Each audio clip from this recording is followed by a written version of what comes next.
Gloria al que vive.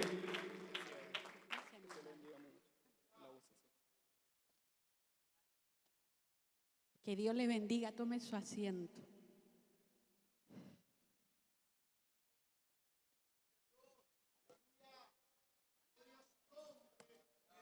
Amén. Un gusto saludarles, queridos hermanos. He saludado ya a la pastora Nicole, al obispo, y estoy, como siempre, feliz. ¿Qué más añadir? Muy feliz de estar aquí, muy feliz de disfrutar con ustedes. No pude estar con ustedes en la mañana, pero ya me llenaron de los comentarios más lindos de cómo el Señor se ha movido y cómo han estado de preciosas las palabras del Señor. Así que agradecida del Señor de poder estar acá y de compartir. Yo creo que la parte un poquito más histórica me tocó a mí, ¿ya? La parte un poquito más histórica, aunque obviamente no la vamos a poder ver toda con detalle, pero sí vamos a echar un vistazo a este legado precioso de lo que es Pentecostés. Amén. Así que le voy a invitar a que abran sus Biblias. No puede ser otro pasaje, tiene que ser Hechos capítulo 2. Amén. Vamos a leer el verso 1 al 7 y luego el verso 12 y 13.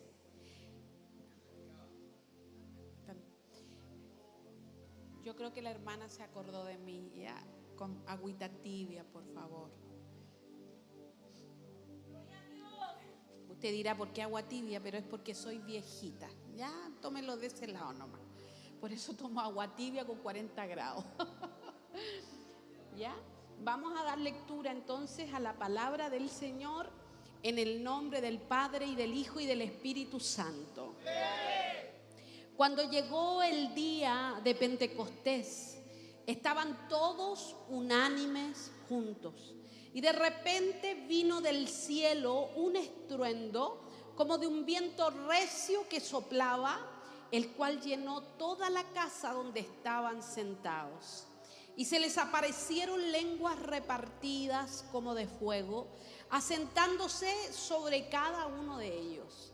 Y fueron todos llenos del Espíritu Santo y comenzaron a hablar en otras lenguas según el Espíritu les daba que hablasen.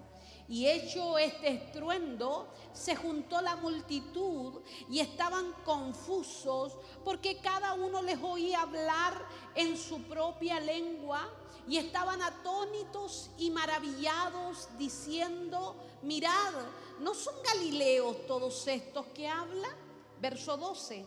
Y estaban todos atónitos y perplejos, diciéndose unos a otros: ¿qué quiere decir esto?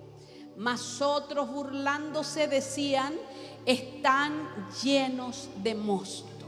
Amén. Gracias, Padre, porque tenemos la libertad, Señor amado, en este periodo de la historia de tanta oscuridad, Señor, de tantas cadenas, de tanta depravación de la naturaleza humana. Tenemos la libertad de poder leer tu palabra públicamente, Señor, sin temor. Y agradecemos esta bendición porque sabemos que hermanos nuestros están muriendo por solo saber de memoria la palabra que ha transformado sus vidas. Hermanos nuestros están siendo perseguidos, hermanos nuestros están siendo secuestrados, hermanos nuestros están siendo torturados, golpeados por solo invocar tu nombre. Por eso, con tanta gratitud, Señor, en esta hora te damos gracias solo por el hecho de poder abrir o encender nuestras Biblias, poder reunirnos con esta libertad, poder invocarte con esta libertad y poder leer tu palabra con esta libertad. Gracias, Señor. Solo pedimos el respaldo, el sello de tu Espíritu, Señor amado, y que tu palabra corra y sea glorificada. Gracias, Padre, en el nombre de Jesús. Amén y amén. Demos glorias al Señor. Gloria a Dios. Gloria a Dios. Gloria al Señor.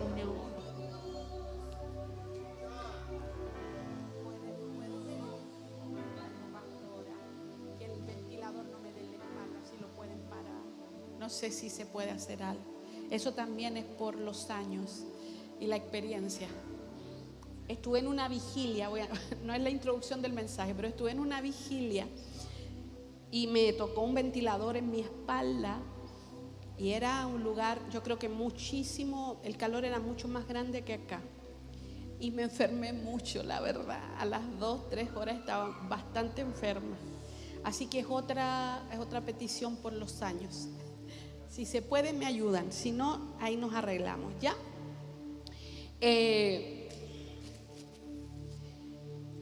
Pentecostés, y les voy a rogar que pongan mucha atención, porque generalmente una introducción de un mensaje es como el hall de entrada a una casa, como esa mampara donde se nos abre la puerta para entrar a un hogar.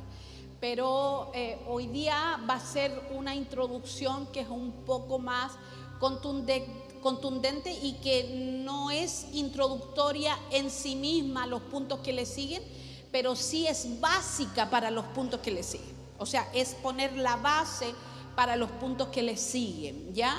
Aunque los puntos medulares del mensaje son históricos, la introducción es doctrinal, así que necesito toda su atención en esto, ¿ya? Pentecostés, el evento de Pentecostés. Gracias. Amén. Yo no sé si los servidores van a querer que yo venga de nuevo, ¿eh? Muchas gracias, mi hermana, muchas gracias. El evento de Pentecostés en sí mismo, hermenéuticamente, la palabra hermenéutica es la que se usa técnicamente para hablar de la interpretación nada más, ¿ya? Hermenéuticamente es un evento que separa dos grandes bloques del cristianismo, ¿ya? Y digo separa porque son dos interpretaciones distintas, ¿ya? Y una obviamente es la que nosotros conocemos y de la que voy a hablar, pero también existe una línea de tradición cristiana más asociada a la línea reformada o iglesias históricas que se le llaman, y también se le llama línea calvinista, ¿ya? Es más conocida popularmente como la línea calvinista o reformada. Esta es una línea histórica, ¿ya? Que viene de los tiempos de la Reforma de Lutero. Un poco después viene Calvino y establece algunos puntos teológicos, pero el punto interpretativo de esta línea tradicional histórica está más relacionado con lo que históricamente se guardó como documentos después de Pentecostés, más que con el texto mismo de la Biblia, ¿ya? O sea, ahora se los voy a detallar. Ellos miran la historia de la iglesia después de Pentecostés como una iglesia donde los documentos históricos no graficaron tan explícitamente, según ellos, yo voy a ver otros documentos hoy día acá, pero según ellos no graficaron tan explícitamente el hecho de que Pentecostés pudiera ser un evento que tuviese continuidad o se pudiese dar repetidamente después de la iglesia apostólica o la iglesia del libro de los Hechos, ¿ya? Entonces ellos dicen, es un evento único e inicial. Esa es la interpretación de ellos. Pentecostés lo que acabamos de leer en el libro de los Hechos, mejor no miro porque me da hasta vergüenza, hermano, perdón. Pentecostés es un evento para esta línea reformada, único e inicial, que da comienzo a la iglesia y que queda como registro histórico de que la iglesia en ese momento fue bautizada en el Espíritu Santo y fue capacitada por el Espíritu Santo en los dones. Pero espérenme ahí, fue inicialmente capacitada una vez, sin repetición. ¿Entiende? Entonces, después de ese evento, lo estoy explicando con mucha sencillez esto, no se vuelve a repetir de la manera en que se dio en Pentecostés, porque y se toma mucho de un versículo del capítulo 13, 1 Corintios, que va a pasar todo. El capítulo del amor, ¿se recuerdan? Y va a dar paso, van a pasar hasta las lenguas para dar paso a lo perfecto, que es una interpretación bastante privada, diría el apóstol Pedro, de ese versículo, porque ahí está hablando, comparando lo temporal con lo eterno, y no está hablando de dos periodos históricos de la iglesia. Entonces, desde este punto de vista es que nace el concepto muy conocido hoy por una línea que ha tomado mucha fuerza últimamente, que se llama hipercalvinismo, ¿ya? Hay representantes muy fuertes, figuras muy fuertes de esta línea hipercalvinista, y de ahí se toma, digamos, el concepto de cesacionismo. Entonces, los dones, ¿qué sucedió? Se dieron en primera instancia como evidencia, pero quedaron ahí registrados y no tienen continuidad. O sea, no hay una repetición, ¿ya? El cesacionismo está relacionado con esto, y hay muchas iglesias históricas que son cesacionistas, ¿ya? El punto no es ese, el punto es que nosotros hemos coexistido, por lo menos desde 1909, que fue el avivamiento pentecostal en Chile, hemos coexistido con las iglesias históricas en este país, con presbiterianos, con luteranos, inclusive con metodistas episcopales, que es de donde venía Willie Hoover, el pastor donde inició el avivamiento de 1909. ¿Ya? Se convivió con las líneas históricas, y ellos miraban al movimiento pentecostal. Bueno, decían, algunos tienen este concepto de que el resto de las tradiciones cristianas miraban al movimiento pentecostal como el hermano pobre de la cristiandad. Ahí están los petepete, ahí están los que la letra mata, y digamos frases que han tratado de usar como para caricaturizar. Ahora tenemos otro tipo de caricaturización. Un señor que se llama, el personaje se llama Rocha. Él no sé cómo se llama. Espero que lo tenga vetado de sus redes. Por cada visualización que usted le da, le pagan. Y esa es una burla al concepto que se tiene del pentecostalismo. Pero en realidad es tan sesgado, es tan parcial, es tan pobre, que es insultante. Porque el movimiento pentecostal es un movimiento riquísimo en el mundo entero, pero nosotros hablamos con propiedad de nuestro país. En Chile, teológicamente, misionalmente, es un movimiento con una riqueza tremenda, que cualquier cristiano que tenga a Cristo realmente en su corazón, de solo leer la historia del movimiento pentecostal, aunque no sea pentecostal, lo miraría con respeto. Y ahí uno ve que a veces las perspectivas nos vuelven fanáticos. Por eso nosotros los pentecostales tenemos que tener mucho cuidado con polarizarnos y volvernos fanáticos, porque ahí es donde corremos peligro de menospreciar a otro, y esa no es la conducta del reino de Dios. No podemos nosotros darle a otros la misma falta de respeto que ellos nos han dado a nosotros, porque la Biblia dice que no devolvamos mal por mal. Amén. Entonces, esta línea hipercalvinista ya no es el calvinismo tradicional, el hipercalvinismo, que es el movimiento que se ha levantado últimamente, es el que está proclamando por cielo, mar y tierra el cesacionismo, que ponen a personas aisladas, que han hecho mal uso del concepto de dones, que han abusado de los conceptos y las ponen en un video y se burlan o meten a todo el movimiento pentecostal en el mismo saco, y eso no puede ser, pues eso es injusticia, es totalmente fuera de lo cierto y fuera de la verdad. Y este hipercalvinismo que proclama el cesacionismo dice que no son los dones en este momento activos, que todo cristiano que conoce a Cristo es bautizado en el Espíritu Santo. En el momento que recibe a Cristo es bautizado en el Espíritu Santo, porque es bautizado en su cuerpo. Entonces ellos dicen que no existe tal experiencia como la que nosotros proclamamos doctrinal y teológicamente como el bautismo del Espíritu Santo, que vemos graficado en el libro de los Hechos, en el capítulo 2, en Hechos, en el capítulo 19 y en muchos otros pasajes del libro de los Hechos. Amén. Entonces, esta es la parte más o menos un poquito amarga.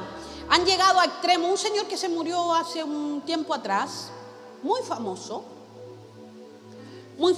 él escribió un libro específico contra nosotros. Se llama Fuego Extraño el libro. Googléelo, para eso sirven las redes, ¿ya? Para que se informe, para que... Y este señor, lisa y llanamente, dice que toda expresión del carisma del Espíritu, de lo carismático, lo que nosotros llamamos unción, presencia, ellos lo meten en este concepto del carisma. Dice que toda expresión pentecostal de lo que es el carisma es fuego extraño, y que los que somos o pertenecemos al movimiento pentecostal, que tiene muchas expresiones, el movimiento pentecostal es muy amplio, pero todos los que pertenecemos no somos salvos. O sea, a ese punto se llega. Y por eso es que les digo que debemos tener mucho cuidado. Las polarizaciones siempre son peligrosas, muy peligrosas. Entonces nos han llegado a catalogar de esto. Y hoy día tenemos un montón de influencers, pseudo-influencers, que están por ahí pescando en el bote. Dice, ¿qué significa pescar en el bote? La vocación de vida que tienen es hacer que un pentecostal deje de ser pentecostal.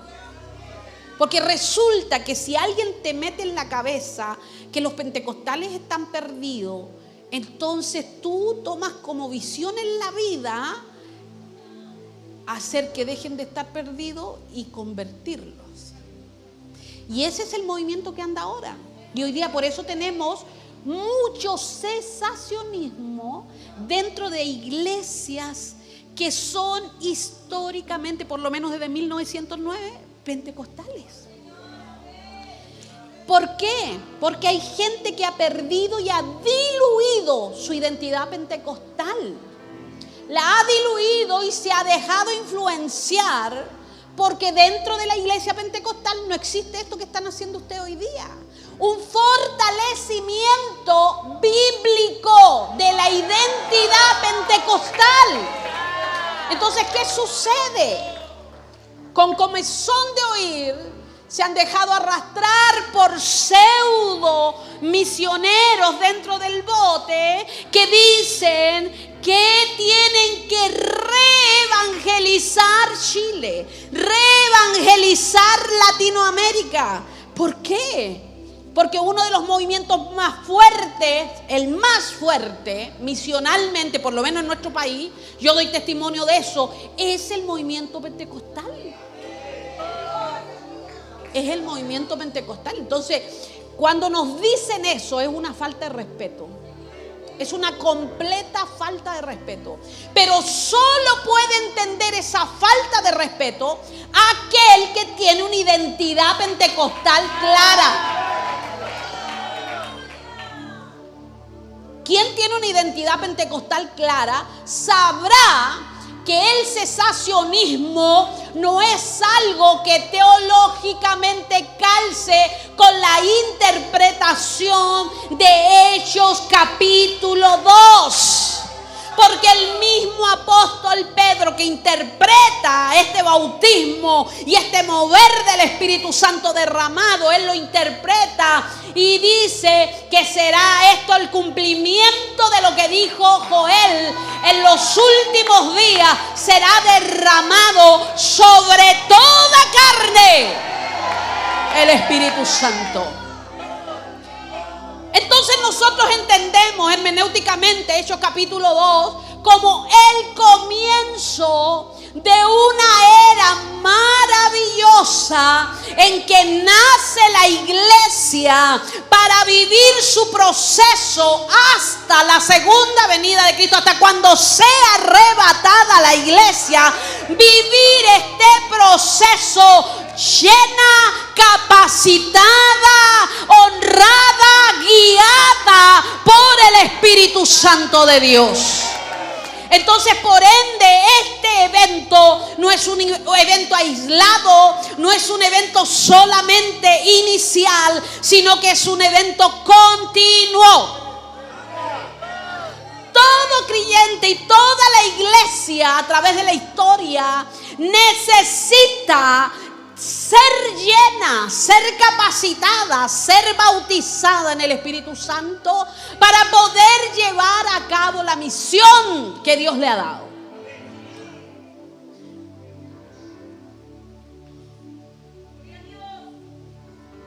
Entonces nosotros como pentecostales entendemos que el evento de Hechos capítulo 2 es un evento que se puede repetir, y el mismo libro hermenéuticamente nos dice que se repite. Se repitió en la casa de Cornelio, se repitió con los hombres de Éfeso, Pablo, se repitió con Pablo cuando Ananías le impuso las manos. Se repitió, hermanos míos, al punto que los hombres y mujeres predicaban. Dice eso de Esteban, dice eso Felipe, dice eso Pedro, dice eso de Pablo. Se ponían en pie y predicaban llenos del Espíritu Santo. Llenos del Espíritu Santo. Entonces, nosotros te entendemos hermenéuticamente que Pentecostés tiene continuidad. Empezó en el libro de los Hechos, pero no paró. Y todo esto que dicen que no hay documentación histórica, nosotros debemos entender que es verdad, hay muy poca documentación histórica, pero la que hay es suficiente para entender que el Espíritu Santo se movió en cada una de las etapas de la iglesia, queridos hermanos. Entonces, lo primero que vamos a ver es el periodo de la iglesia apostólica o la iglesia primitiva, que es la iglesia que tenemos en las Escrituras, la iglesia del libro de los Hechos, la iglesia del Nuevo Testamento. El Señor les ordenó en Marcos, en el capítulo 16, del verso 15 al 18, les dijo: id por todo el mundo y predicad el evangelio a toda criatura. El que creyere y fuere bautizado será salvo, mas el que no creyere será condenado. Esta es la parte de la misión, ¿ya? El Señor les ordenó ir, predicar. Esa es la parte misional, la misión de la iglesia. Pero luego el verso 17 dice, y este versículo ha sido atacado, hermano, atacado. Es uno de los pasajes, así como fue atacado Daniel. Hermano, hay libros en la Escritura y pasajes en la Escritura que han sido tremendamente atacados. Y este es uno de esos, hermanos míos, porque es un pasaje de confirmación a todo lo que sucede en el libro de los Hechos. Dice: y estas señales seguirán a los que creen. En mi nombre echarán fuera demonios. O sea, ¿cómo se ejerce la misión? Hablamos primero de la misión: ir y predicar. Amén. Esa es la misión: ir y predicar el evangelio, y a los que crean hay que bautizarlo y hay que encaminarlo en el Señor. Esa es la misión. Ahora, ¿cómo se ejerce la misión? La misión se ejerce en un ambiente y en un mundo, en un sistema que está sujeto a las tinieblas.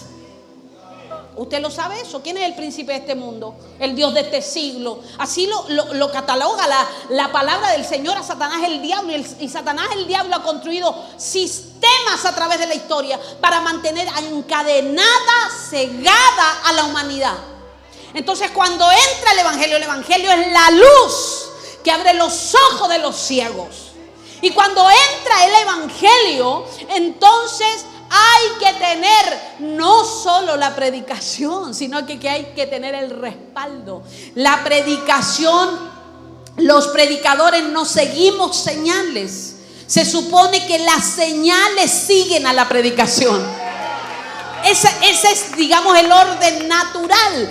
Que el Evangelio sea predicado. Y mientras el Evangelio es predicado, entonces va a haber manifestación de señales. Es lo que sucedió con Cristo. A veces Él todavía ni llegaba a la sinagoga y los demonios ya estaban acusándolo, ¿no es cierto, hermano mío? Y Él tenía que sanar enfermos de la mañana a la noche. Y las señales seguían, porque Él estaba ungido por el Espíritu Santo. Aleluya. Seguirán. Echarán fuera demonios. O sea, esta capacitación viene con autoridad sobre el reino de las tinieblas. Un reino fracasado y con sentencia de muerte. Sentencia de caducidad. Usted ha comprado en la feria, a veces a uno le venden oferta, y son ofertas porque tienen caducidad rápida. Compraste los yogur baratos, pero son para 2 días más. Apunta yogur como 2 días seguidos, porque van a caducar. Bueno, el infierno tiene fecha de caducidad. Entonces, cuando la iglesia se levanta en la misma misión de Cristo, porque predicar el Evangelio es confrontar las tinieblas e ir contra el imperio de las tinieblas, y es deshacer su poder, deshacer sus cadenas, quitarles autoridad, quitarles derecho legal. Así que inevitablemente alguien que predica el Evangelio tendrá que echar fuera demonios. Cuando el Señor envió a los 70, cuando venían de vuelta, ellos le contaron: Señor, los demonios se nos sujetan, los enfermos son sanados. Y el Señor los miró y le dijo: sí, vi a Satanás caer como un rayo. O sea, ellos andaban predicando, andaban sanando enfermos, andaban libertando endemoniados. ¿Qué estaba sucediendo con el diablo? Bueno, él, en todo caso, él viene de caída, de pura caída. O sea, nunca ha sido ni para el frente, no, solo cayendo. Así que cada vez que se predica el Evangelio, él sigue cayendo. Entonces, cuando se obedece al Evangelio, la iglesia manifiesta la autoridad que tiene sobre los demonios. Echarán fuera demonios. No tenemos todo el tiempo, pero cada una de estas frases es un lenguaje en sí misma, un mensaje en sí misma. Dice nuevamente después: hablarán nuevas lenguas. O sea, que lo que sucedió en Pentecostés era algo que Cristo ya había anunciado. Hablarán nuevas lenguas.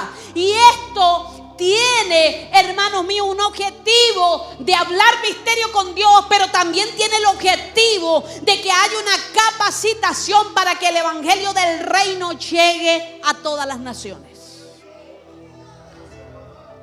Tomarán en las manos serpientes, y si bebieren cosa mortífera, no les hará daño. Se habla de un predicador, de uno de los despertares del Espíritu Santo, al cual le pusieron veneno en el agua que le ponen al predicador. No en esta, obviamente, ¿verdad? Pero él estaba en un evento grande en un teatro, si no me equivoco fue en Inglaterra, y le pusieron un veneno muy fuerte y muy mortífero. Él tenía que morir prácticamente en el acto. Y él, estando predicando, toma el sorbo, porque uno necesita, pues se le seca la garganta y hay que refrescarla. Y toma un sorbo y lo traga inmediatamente, rápidamente. Cuando el sorbo entró, él se quedó quieto. La gente se quedó mirando, guardaron silencio, y hermanos míos, se dobló y se le salieron unos quejidos de dolor, y se afirmó y se dobló por unos minutos de dolor. Seguramente en esos minutos que se dobló, oró, tiene que haber estado clamando. La cuestión es que después de esos 2 minutos se enderezó, sano, y siguió predicando. Y obviamente la persona que lo había envenenado confesó y todo, y se dieron cuenta de que el veneno era de una dosis, pero mortal. Si bebieren cosa mortífera, no les dañará. Hay autoridad sobre lo que pudiera ser, hermanos míos, opositor. No es en sí como una secta en Estados Unidos que para cumplir esta palabra crían serpientes para tomarlas y cumplir esta palabra. No se trata de eso. Se trata de que tenemos nosotros autoridad. Testimonio de hombres que han hecho parar el mar, hermanos míos, en medio de tsunami. Las olas en las zonas de ellos no lo han, en el terremoto, que no fue terremoto, fue cataclismo el de Valdivia del 65. Hermanos míos, un hermano se estaba llevando toda la caleta, él era pescador y él estableció un remo mientras el mar se estaba recogiendo para salir. Hermano mío, él puso un remo y le ordenó al mar en el nombre de Jesús: de aquí no pasas, le dijo. Hermanos míos, la salida se fue por ambos lados, pero la caleta de él la rodeó y no tocó el remo. Entonces, cuando dice tomarán en las manos serpiente, beberán cosa mortífera, todo lo que quiera detener la misión. A veces nosotros hablamos de enemigos como si fueran enemigos personales. Los enemigos son enemigos de la misión, son enemigos del evangelio, son enemigos del mensaje. Y por ende, como tú predicas el evangelio, llevas el mensaje, llevas la misión, van a tratar de detenerte a ti o de detenerme a mí. Pero debemos tener en claro, hermanos míos, que lo que sea que se trate de oponer, la iglesia tiene autoridad para deshacer esa obra. Vamos con San Lucas 24:49. He aquí yo enviaré la promesa de mi Padre sobre vosotros. Lucas, el investigador, antes de escribir el libro de los Hechos, él investigó y se da cuenta que lo que sucedió en el libro de los Hechos, capítulo 2, fue el cumplimiento de la promesa que Dios les había hecho de parte del Padre a sus discípulos. He aquí yo enviaré la promesa de mi Padre sobre vosotros. ¿Cuál es la promesa del Padre? El bautismo, el derramamiento, la capacitación del Espíritu Santo de Dios. Pero quedaos vosotros en la ciudad de Jerusalén hasta que seáis investidos de poder de lo alto. O sea, la visión de la gran comisión es que la iglesia se debe mover a la misión solo después de haber sido llena, de haber sido revestida y llena del poder del Espíritu Santo de Dios.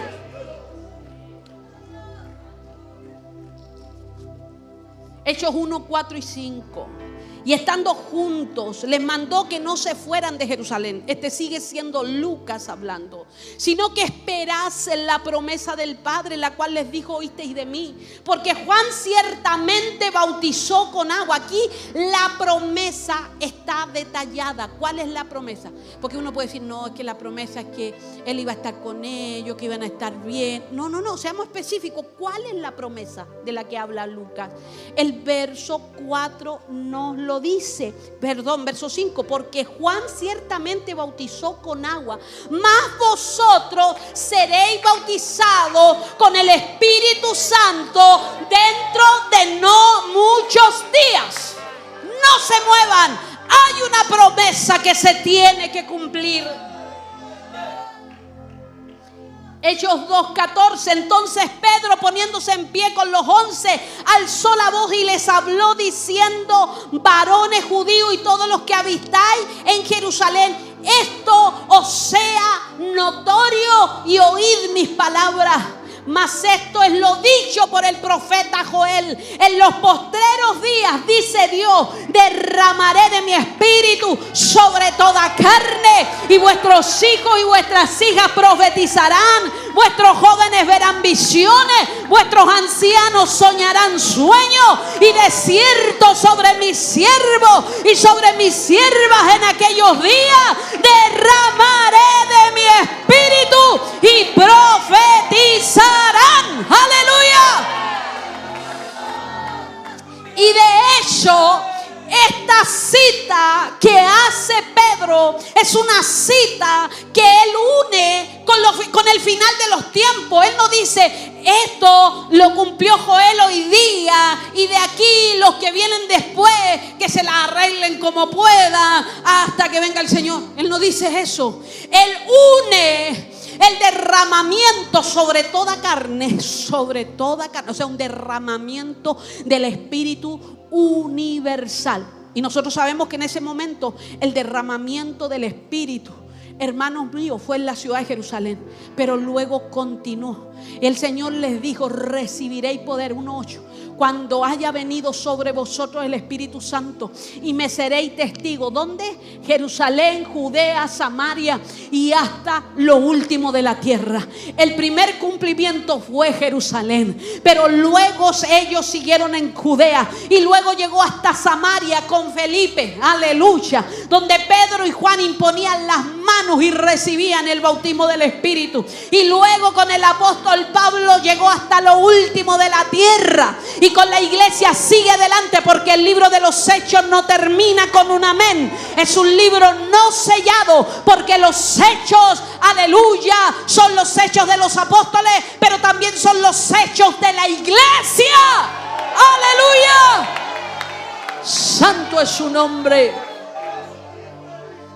Entonces él conecta este derramamiento histórico, hermanos míos, que no es local, sino que es universal y que abarca toda la era, todo el periodo de la iglesia, aleluya, a través de los siglos, y lo conecta con el final de los días, porque dice, daré prodigios arriba en el cielo y señales abajo en la tierra, sangre, fuego y vapor de humo, el sol se convertirá en tinieblas y la luna en sangre antes que venga el día del Señor grande y manifiesto, y todo aquel que invocare el nombre del Señor será salvo. O sea, el derramamiento del Espíritu Santo será, aleluya, hasta el final de los tiempos, hasta cuando ya hayan señales del final de los tiempos. A este Jesús resucitó Dios. Estoy en el verso 32 del capítulo 2.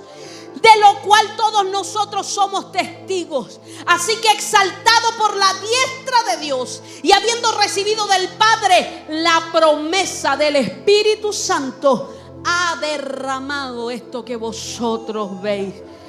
Pedro les dijo, verso 38. Perdón que lea tanta Biblia. ¿Pido perdón por eso o no? Es que tiene que usted tener una conexión.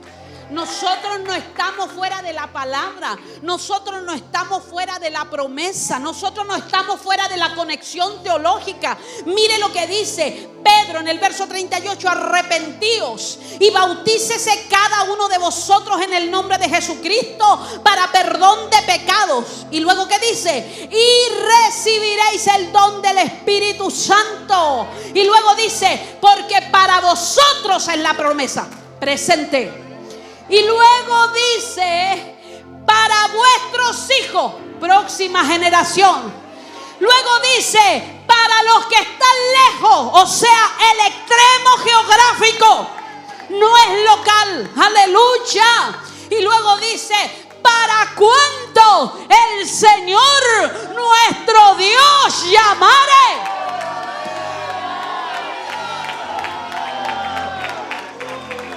La promesa es para todos. Todos los que han creído en Cristo pueden buscar y esperar esta promesa. La palabra dice, estoy solo en el punto del derramamiento del Espíritu Santo en la iglesia apostólica. De Pedro, de Esteban, de Bernabé, de Pablo.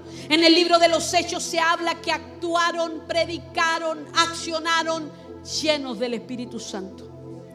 De los de Samaria creyeron y fueron bautizados después de la predicación, respaldada por las señales en Felipe. Pero Pedro y Juan oraron por ellos para que recibiesen el Espíritu Santo. Porque, como dice en Hechos 8:16, porque aún no había venido sobre ninguno de ellos. ¿Por qué estoy diciendo esto? Porque el argumento cesacionista es que en el momento de la salvación eres bautizado en el Espíritu. Pero sin embargo, aquí en Hechos capítulo 8, verso 16, vemos que se ven como dos eventos distintos. Ellos creyeron, ellos fueron bautizados, pero no habían sido bautizados en el Espíritu Santo. Entonces fueron llamados Pedro y Juan desde Jerusalén para que impusieran las manos, para que pudieran imponer las manos, y después de ser salvos fueron bautizados en el Espíritu Santo. Entonces, como pentecostales entendemos el bautismo como una experiencia en la mayor parte de las veces posterior a la salvación. Amén. Una experiencia posterior que se basa en una promesa. No es algo que nosotros hayamos inventado. Es una promesa de la palabra que tiene continuidad, que no terminó con Pentecostés, sino que se abrió la puerta. Era entrar en Pentecostés para continuar. Ahora, ¿qué podemos decir del periodo patrístico o el periodo patrístico o el periodo de los padres de la iglesia? Es el periodo desde el siglo II hasta prácticamente a finales del siglo IV. Ya, más o menos, en ese periodo todavía no se puede hablar del catolicismo romano que vemos nosotros y que conocemos de la Edad Media, ¿ya? En esos primeros 3 y 4 siglos la iglesia venía todavía desde el siglo IV más influenciada políticamente hablando, pero sin embargo todavía traía las bases de la iglesia apostólica. ¿Ya? Estamos hablando de los primeros 4 siglos.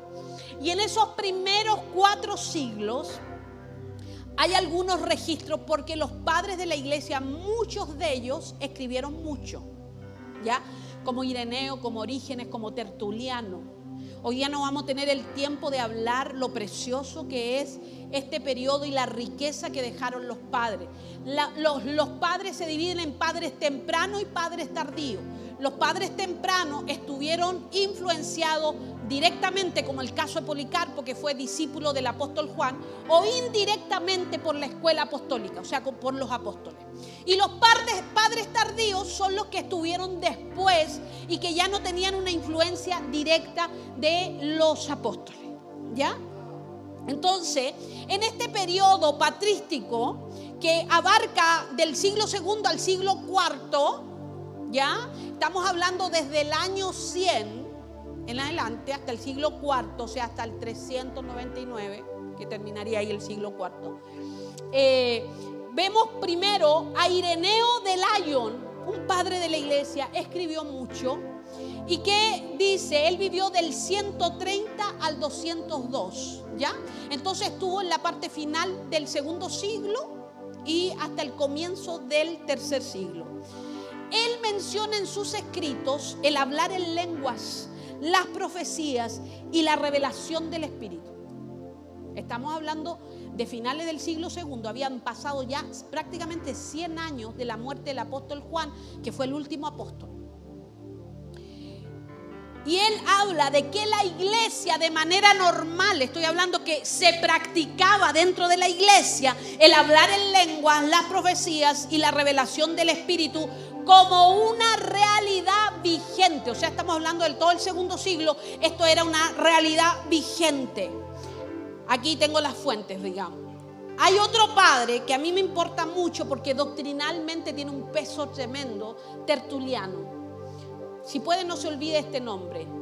Él es el que nos dio las bases del desarrollo de la doctrina de la Trinidad y de la doctrina de la cristología, la naturaleza de Cristo, de toda naturaleza humana y toda divina. Usted sabe, las dos naturalezas de Cristo.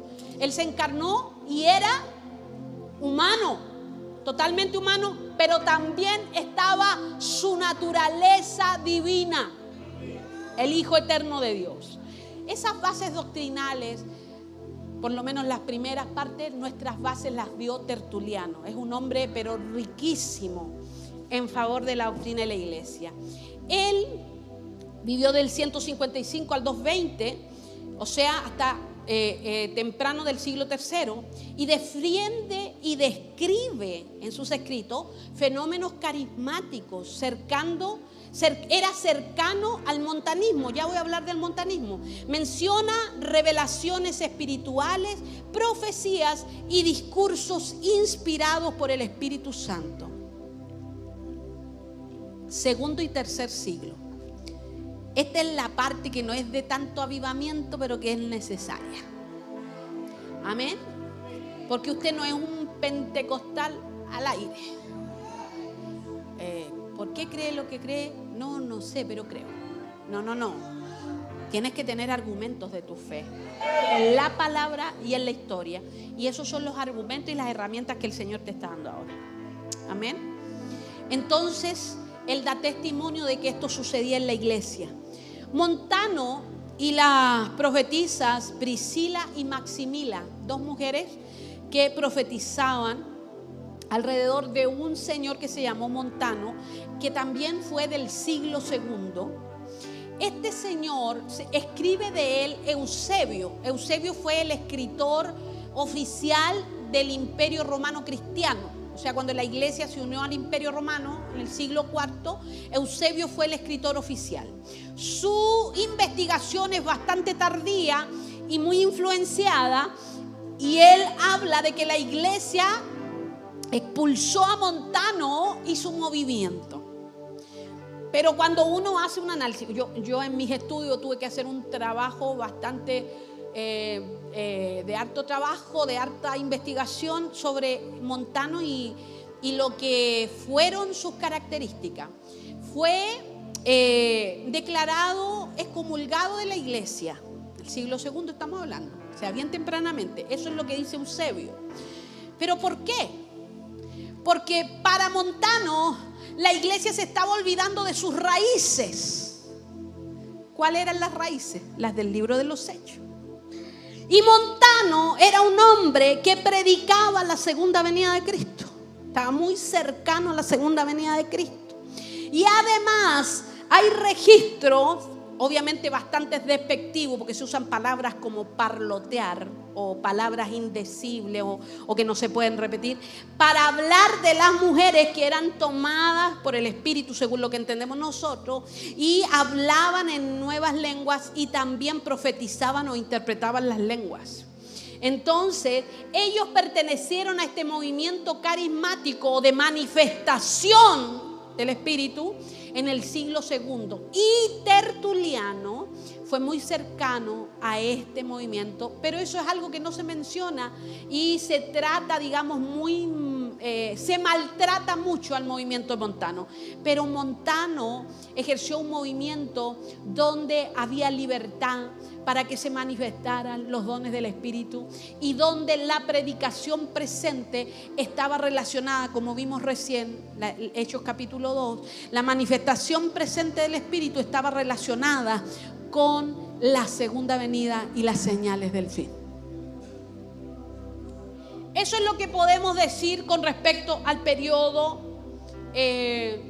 patrístico. Algunos hablan, pero ya es esto con fuentes a lo mejor no tan aceptadas por todos, que Policarpo, por ejemplo, que fue quemado en la hoguera, cuando estaba siendo quemado, hermanos míos, dice la historia que las llamas no lo tocaban. Es una historia preciosa la de Policarpo.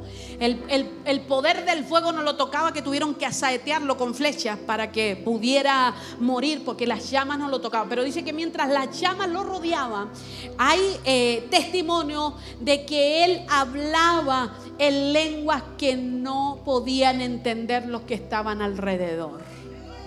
También se habla de que en algún punto de su vida Agustín de Hipona, que es del siglo IV de la iglesia, pero también con fuentes que históricamente no son tan confirmadas, practicó la glosolalia, que es como se le llama, digamos, en un lenguaje técnico al hablar en lengua, la glosolalia. Y estos son, hermanos míos, los datos históricos del periodo de la iglesia patrística o del periodo patrístico. Pero luego la iglesia entra en un periodo bastante oscuro, se le llama el periodo del oscurantismo, que es del año 500 al 1500, del siglo V al siglo XV. El oscurantismo, cuando tú leas historia vas a ver que ese periodo se llama así. Es el periodo en que el catolicismo romano aleja al pueblo de las escrituras y lo mete, está más vinculado a supersticiones y otras cosas que a la palabra de Dios. ¿Ya? No tenemos tiempo de hablar mucho de ese periodo, pero sí sabemos que hubieron luces preciosas en ese periodo, como fue, por ejemplo, John Wycliffe, que no se habla de manifestaciones del Espíritu, pero sí se habla de que era un hombre tan apasionado por Dios que él preparó grupos de hombres para que salieran a predicar por las calles. Él les traducía pedacitos de la palabra porque estaba prohibido traducirla completa. Él le traducía pedacitos, se los daba y ellos con esos pedacitos iban, predicaban a los campesinos en las aldeas. También en este periodo tenemos el movimiento que son los albores de la Reforma o las primeras luces de la Reforma. Hermanos míos, tenemos el movimiento husita o de Juan Hus, que fue un monje católico que comenzó a predicar el evangelio acercándose a las escrituras, hermanos míos, en su ciudad de Bohemia, y provocó un avivamiento tan grande que la gente venía de todas partes y su capilla era pequeña, pero él reunía en las calles más de 3,000 personas a las que les hablaba de que tenían que volverse a Cristo. Provocó un avivamiento tan grande que lo metieron preso, lo mantuvieron aislado durante 6 meses para que se enfermara, lo mal alimentaron hasta que se enfermó y cuando salió a defenderse no tenía fuerzas para defenderse y murió en la cárcel. Lo excomulgaron, pero sin embargo del movimiento husita, los seguidores de Juan Hus siguieron predicando el evangelio. ¿Por qué les voy a contar esto? Hermanos míos, esto a mí me apasiona mucho. ¿Sabe por qué? Porque ellos siguieron predicando y fueron perseguidos severamente. Murieron muchos de ellos, pero siguieron predicando el evangelio y se volvieron un movimiento que para el siglo XVIII eran conocidos como los moravos. ¿Ya? Y los moravos era gente de oración, era gente de pasión, era gente que donde ellos estaban alababan a Dios. Hermanos míos, predicaban el evangelio, predicaban con poder la salvación de Jesucristo. En este periodo del siglo XVII, hermano, del siglo XVIII, viene el primer despertar, el primer gran despertar del Espíritu. Y aquí es donde nosotros vamos a empezar a desarrollar el concepto de lo que son los despertares o los avivamientos históricos. ¿Ya? En el primer despertar del siglo XVIII, nosotros vemos grandes predicadores como Jonathan Edwards, que es el famoso predicador del mensaje. No sé si alguien lo ha leído por ahí. Pecadores en las manos de un Dios airado, que dice que cuando él predicó estaba enfermo, pálido, muy débil, pero predicó tan ungido por el Espíritu que dice que la gente que estaba en esa carpa oyendo el mensaje se fueron a burlar de él. Habían ido prostitutas, había ido gente de los bares a burlarse a la campaña, pero dice que se afirmaban de los pilares mientras él predicaba, porque sentía que se les abría el infierno a los pies y que iban a descender vivos al infierno, y eso provocó un tremendo avivamiento. También George Whitefield, él era un predicador itinerante. Junto con John Wesley salieron de lo que era la iglesia oficial de Inglaterra, que es la iglesia que fundó Enrique VIII para poder casarse, se casaba, después no le gustaba a la señora, la mataba, se casaba con otra. Entonces como el catolicismo romano no le daba permiso, entonces él se creó su propia iglesia, el anglicanismo. Y bueno, esta iglesia era la iglesia oficial de Inglaterra. Y ahí eran prácticamente todos los protestantes pertenecían a esta iglesia, era la iglesia oficial. Pero sin embargo hubieron hombres que se empezaron a ver que había una inconformidad. Estos hombres despertaron el movimiento pietista, o los primeros albores de los movimientos de santidad. Se dieron desde el siglo XVII hasta el siglo XVIII. Y esto tocó a hombres como George Whitefield y como John Wesley, al que se le considera el abuelo del pentecostalismo, a John Wesley. Hermanos míos, este gran despertar provocó un movimiento de predicación gigante, misiones desde Inglaterra hacia Estados Unidos. Se trasladó a Estados Unidos el despertar. John Wesley llegó hasta allá, estuvo en misiones, pero dice que cuando se devolvió en un barco le vino un temor porque hubo una tempestad gigante en el barco y parecía que se iba a hundir. A él le vino tanto miedo de no ser salvo, tanto miedo de morir en el mar, y no estaba seguro de su salvación, que estaba angustiado. Y de repente, caminando por el barco, en las partes inferiores empezó a sentir un canto. Y cuando se acercó de donde venía el canto, estaban en las partes más subterráneas del barco un grupo de morados, aleluya, los que habían sobrevivido a la persecución después de Juan Hus. Estaban ahí, dice que cantaban y alababan a Dios, y sus rostros estaban llenos de gozo, no tenían ningún temor. Y cuando Él los miró, Él dijo: ¿por qué ellos no temen a la muerte? Y yo, que vengo de hacer misiones, de predicar el evangelio, estoy aquí lleno de temor. Esto le impactó tanto que cuando llegó a Inglaterra, recién después de haber hecho misiones, él tuvo un encuentro con Cristo y sintió la salvación en su vida. Y el Señor levantó a John Wesley para que se levantara con un mensaje de salir de la tibieza, de volver a la santidad, de dejar el pecado, de buscar a Dios en la oración, de volver a la palabra, volver a la lectura. Oh, aleluya, de dejar la mediocridad, la hipocresía, la doble vida. Y esto todo sucedió tanto en Inglaterra como en Estados Unidos, en lo que fue el primer gran despertar del 1730 al 1755. John Wesley fue el que fundó la iglesia metodista, que luego la conocemos como la iglesia metodista episcopal, que era una iglesia que nació de un avivamiento, de la búsqueda de la palabra. Pero en el segundo gran despertar, que es de fines del siglo XVIII y comienzos del siglo XIX, tuvo que el Señor volver a mover. Y esto sucedió principalmente en Norteamérica, aunque también estuvo en algunas otras partes del mundo.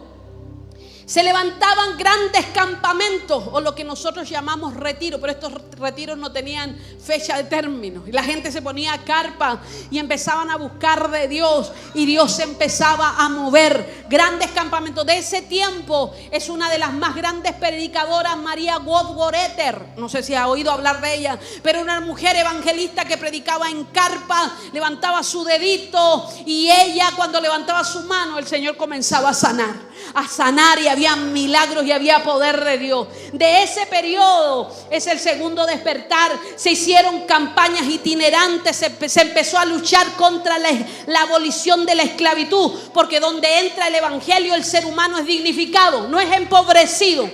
El evangelio no viene a dañar, oprimir o empobrecer. El evangelio viene a dignificar a la humanidad. Se extendieron las misiones y las campañas itinerantes. De este periodo son Charles Finney, evangelista. Está Barton Stone y Peter Cartwright. Ellos fueron de este periodo usados por Dios tremendamente. Y el mover era que que el metodismo se había vuelto pasivo y muerto y tenían que volver a la palabra, volver a la santidad, volver a la oración. El tercer gran despertar, y aquí nos vamos a incluir, aunque también se dio en Estados Unidos, este despertar también se dio en Australia, se dio en África, se dio en China, en Corea, se dio en muchos lugares. Pero nosotros no tenemos el tiempo para hablar de todos los lugares donde el Espíritu Santo se movió. Pero voy a tocar algunos, ¿ya? Gloria al Señor. Este tercer gran despertar tiene un énfasis en la segunda venida de Cristo, que está relacionado con lo que vimos en el libro de los Hechos. Uno de los grandes expositores de este gran despertar es Moody, el abogado, un abogado que se convirtió al Señor y que cuando predicaba el evangelio era como que estuviera argumentando en defensa delante de un jurado. Se convirtieron miles y miles y miles de personas en sus campañas. De este periodo también es Hudson Taylor, el gran misionero a la China, que viajó hasta allá y no salió y luchó allá por la dignificación de las niñas, de las mujeres en ese lugar y predicó el evangelio. Dice una frase famosa acerca de él, que nunca en todas las décadas que vivió en China el sol le ganó a Hudson Taylor. Cuando el sol salía, él ya llevaba horas de rodillas. Oh, aleluya, gloria al Señor. De este periodo es William Booth, que es el apóstol de la oración. Si lo buscas por ahí, compra sus libros. Siempre te guiarán a orar, a orar. De este periodo es George Miller, un alemán que en Inglaterra empezó a tener pasión por Dios y fundó los más grandes orfanatos que, hermanos míos, fueron sostenidos a punta de milagro y a punta de oración. Aleluya. Ustedes saben, un día él no tenía para darle leche a sus niños en su primer orfanato, y el lechero que iba en los carros con caballo y se le rompió la rueda frente al orfanato y dijo: ya no puedo seguir repartiendo. Ahí estaba George Miller.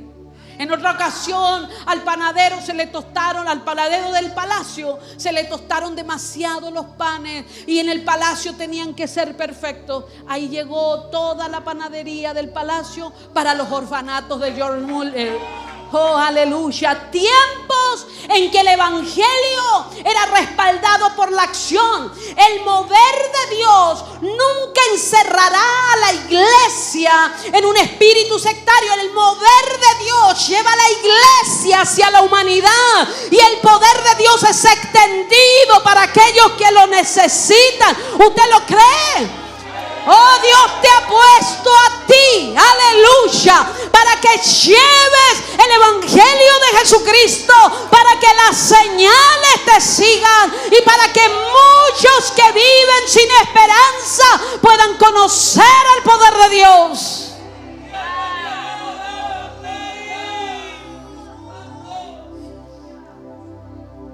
En 1904 tenemos el gran avivamiento de Gales. Gales pertenece a la isla británica del Reino Unido. Y en este avivamiento, ¿sabes a quién Dios levantó? Dios levantó a un joven minero.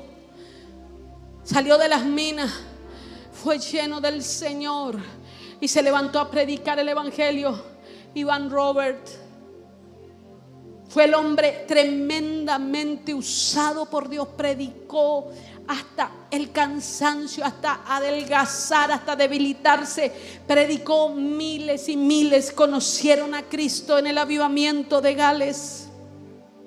Este avivamiento es el precursor de lo que sucedería también en África, en Estados Unidos, en Hawái, en Puerto Rico y por supuesto en Valparaíso, Chile. Oh, aleluya, gloria al Señor.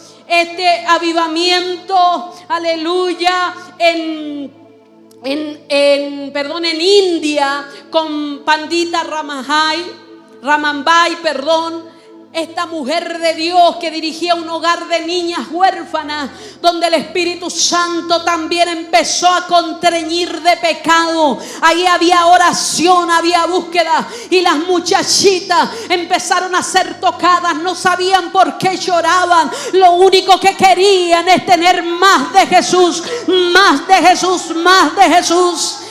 Aleluya, bendito sea el Señor. Paralelo a esto, había un hombre en Kentucky llamado Parham, era su apellido, y él comenzó a hablar ya no solo de la experiencia de la santificación, sino que él retomó por primera vez desde los primeros días de la iglesia el concepto de bautismo en el Espíritu Santo. Y Parham empezó a hablar de que el Espíritu Santo bautizaba y que había evidencia de hablar en lengua, y dice que una muchacha fue bautizada en lengua. Él tenía un pastor que era de raza negra, William Seymour. No le permitían estudiar en ningún instituto porque había segregación racial. Entonces Parham, para no tener oposición de los poderes, digamos mayoría blanco, lo dejó estudiar con él. Pero William Seymour estudiaba en el pasillo. Todos estaban en la sala y él desde el pasillo escuchaba la clase, y desde el pasillo él empezó a oír cómo se hablaba del libro de los Hechos,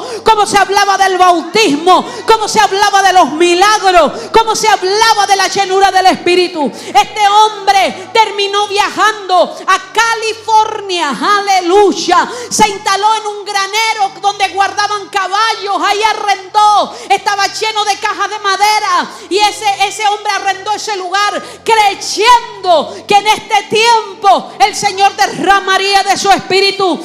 Ese lugar es donde se provocó el gran avivamiento de la calle Azusa. Oh, aleluya, donde el poder del Espíritu Santo se movió con potencia. Dice que un día estaban todos orando, adorando, llenos del Espíritu. Nadie estaba mirando a nadie, pero había un niño pequeñito, y él de repente miró y había un hombre ciego tratando de entrar. Él lo tomó de la mano y le dijo: ¿quieres que ore por ti? Aleluya, porque cuando los niños se crían en medio de esto de los milagros, para ellos es lo más natural del mundo, hermanos míos. Y le dijo: ¿quieres que ore por ti? Y el hombre le dijo que sí, porque nadie lo estaba viendo, porque todos los demás estaban adorando a Dios. Y el niño le impuso las manos y el hombre recibió la vista. Aleluya. En ese granero sus ojos fueron abiertos y comenzó a gritar, y vio que era el niño el que había orado. Aleluya. Dios hizo tantas cosas en este granero, en este lugar, hermanos míos, que de ahí nace un mover misionero gigante hacia Hawái, hacia Puerto Rico, hacia Centroamérica. Un mover gigante, hermanos misioneros. De ahí nace, aunque por lo menos yo no oigo que tan seguido se llamen pentecostales, pero yo les voy a decir la verdad y las cosas. De ahí nace la tremenda iglesia que está a través de muchos países del mundo, que se llama la iglesia de las asambleas de Dios. La iglesia de las asambleas de Dios nació en el movimiento pentecostal de la calle Azusa. Son uno de los herederos de ese movimiento pentecostal. Oh, aleluya.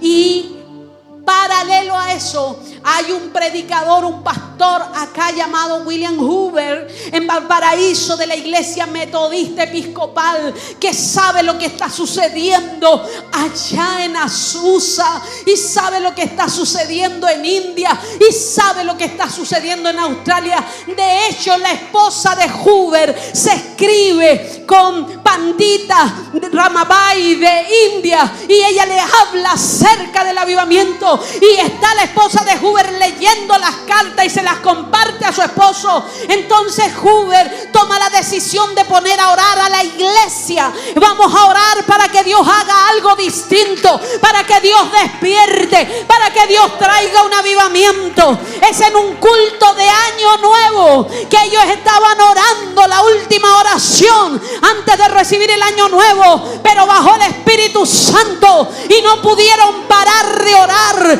Y seguían orando y seguían orando y seguían orando. Y empezó a descender el Espíritu Santo y empezó a redarguir de pecado. Y de esto es de lo que quiero hablarles, amada iglesia. El avivamiento no solo está relacionado con las señales y con las lenguas. Hay alguna característica básica, indispensable de todo despertar, de todo avivamiento, y es el volver a la santidad. Donde hay un avivamiento hay confesión de pecado. Donde hay un avivamiento no hay doble vida. Donde hay un avivamiento no hay caretas ni hipocresía. ¡A su nombre!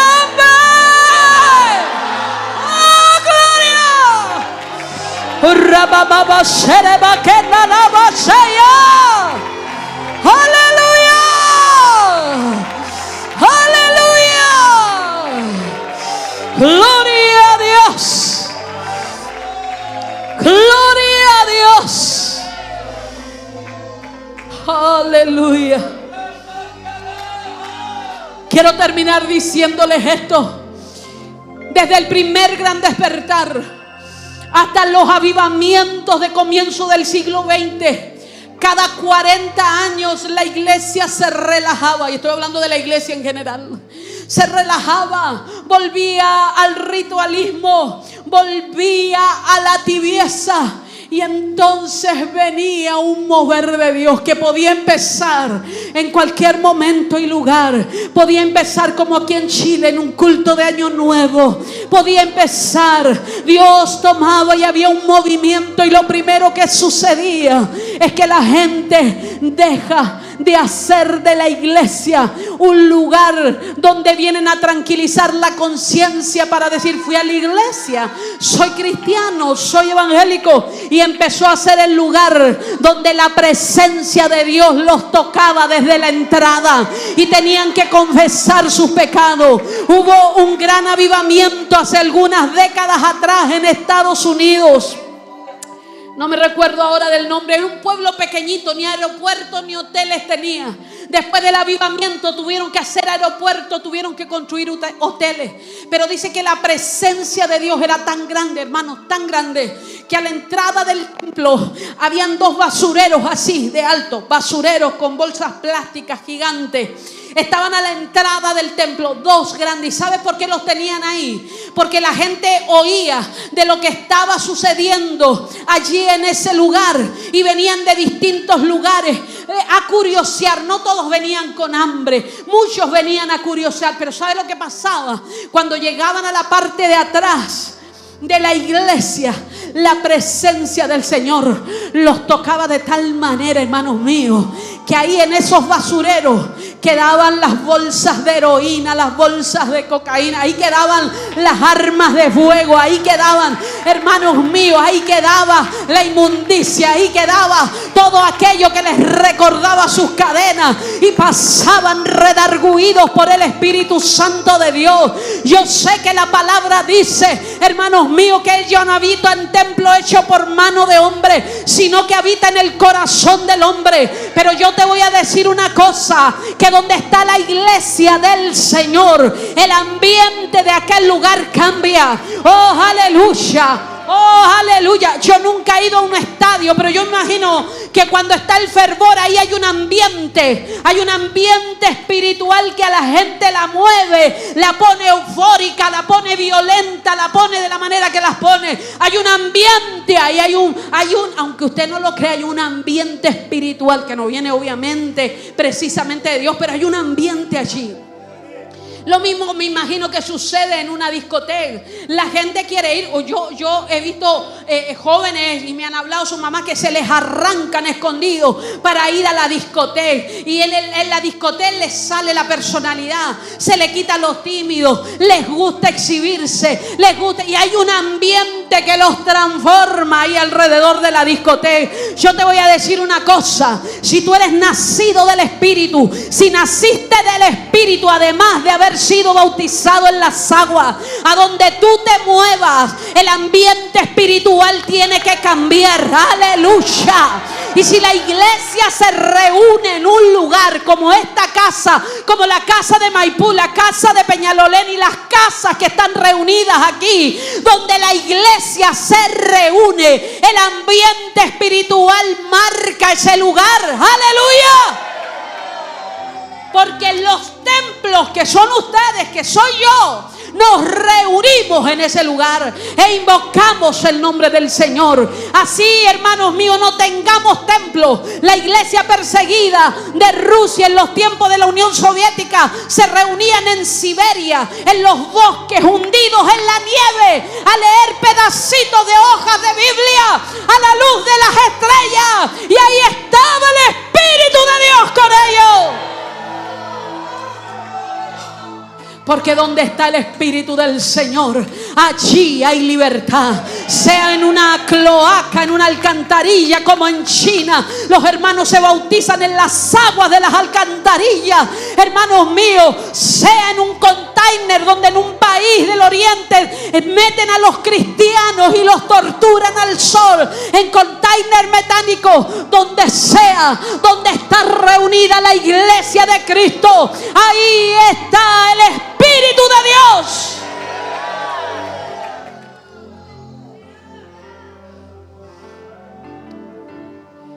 Creo, si me permiten la autocrítica,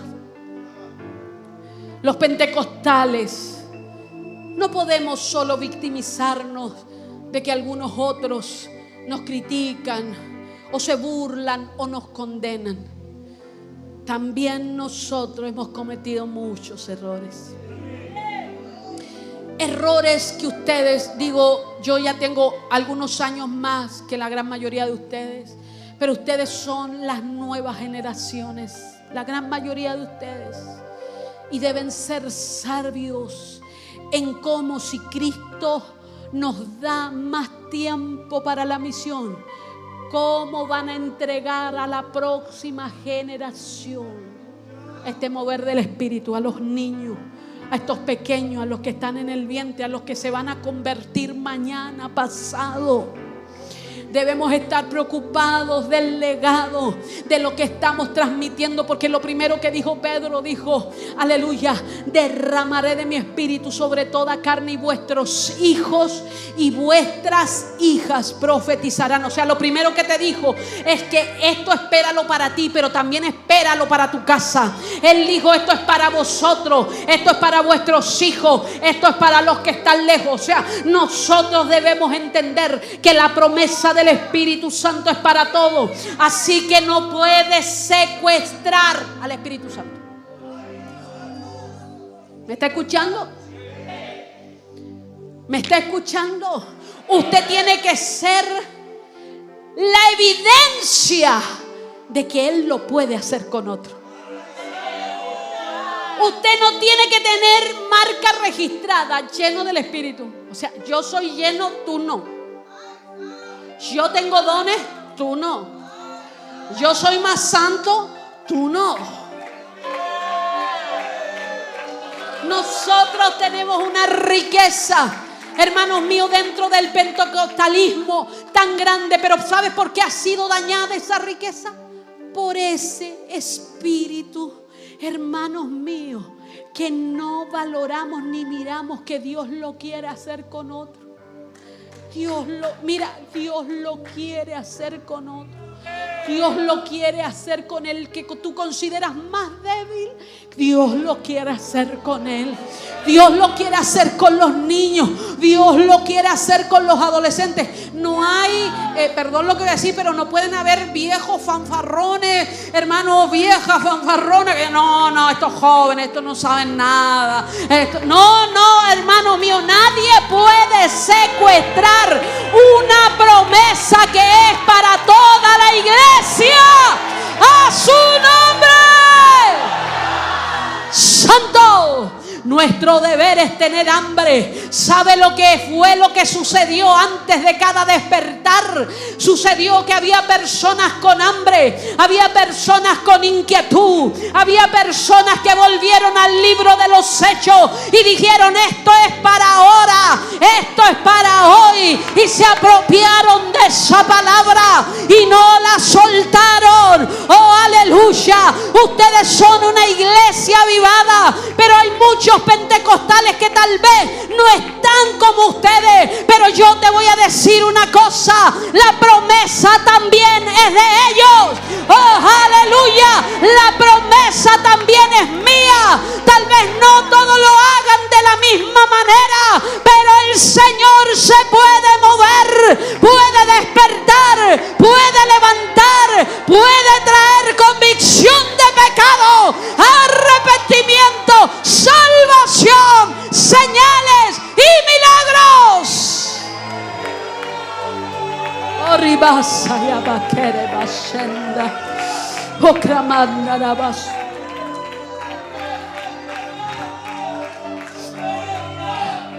Ahora les pregunto, queridos hermanos, de todas las congregaciones que están aquí, porque el llamado fue abierto. El llamado de esta casa fue para quien quisiera venir hoy día. Oh, aleluya. De todas las congregaciones que habemos aquí en esta tarde, mi pregunta es la siguiente: ¿tienes hambre? No te estoy preguntando cómo está tu iglesia, cuánta gloria tiene tu iglesia o qué medida de poder tiene tu iglesia. Te estoy preguntando: ¿tienes hambre? ¿Tienes hambre? Porque es el hambre lo que mueve la mano de Dios a un despertar, a un avivamiento.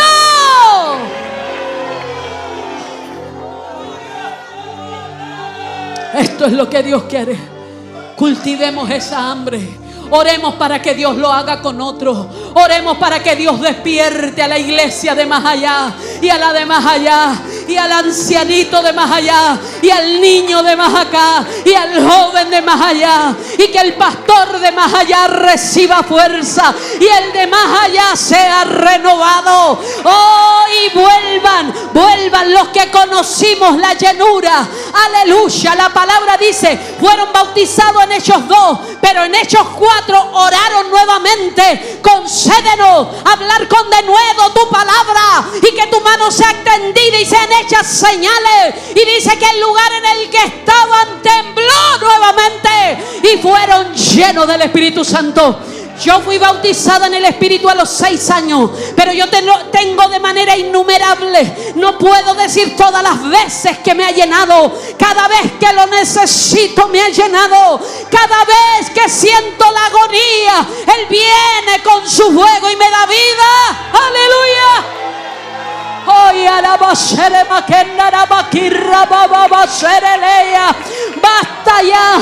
Basta ya de esconder esto maravilloso. A mucha honra pentecostal, a mucha honra no de nombre. Lo creo, lo predico, lo pido, lo reclamo. Es mío, es su promesa, es la palabra. Que Dios les bendiga. Pónganse de pie. Demos gloria al Señor. Gloria a Dios. Gloria a Dios. Aleluya. Gloria a Dios. Gloria a Dios. Espíritu de Dios, sopla. Sopla sobre Chile. Gracias, Señor, aleluya.